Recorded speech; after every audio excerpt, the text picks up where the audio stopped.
আপনারা জানেন পশ্চিমবঙ্গে 11 কোটি মা বোন দিদি উজালা 1-2 বেনিফিটেড হচ্ছেন ভারতবর্ষে। পশ্চিমবঙ্গে 11 কোটির মধ্যে 1 কোটি 29 লক্ষ পান, সবচেয়ে হাইয়েস্ট। 400 টাকা কম মূল্যে তারা গ্যাস ক্রয় করে।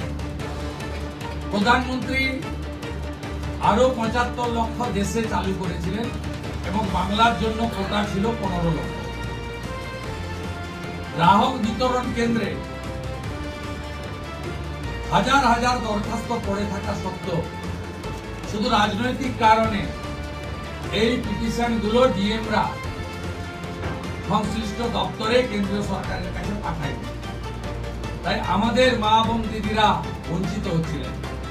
আমরা গ্রাহক বিতরণ কেন্দ্রে পড়ে থাকা সমস্ত পিটিশন অতি দ্রুততার সঙ্গে জেলা শাসকদের সংশ্লিষ্ট কেন্দ্রীয় মন্ত্রক পেট্রোলিয়াম ডিপার্টমেন্টে পাঠিয়ে দেওয়ার নির্দেশ দিলাম।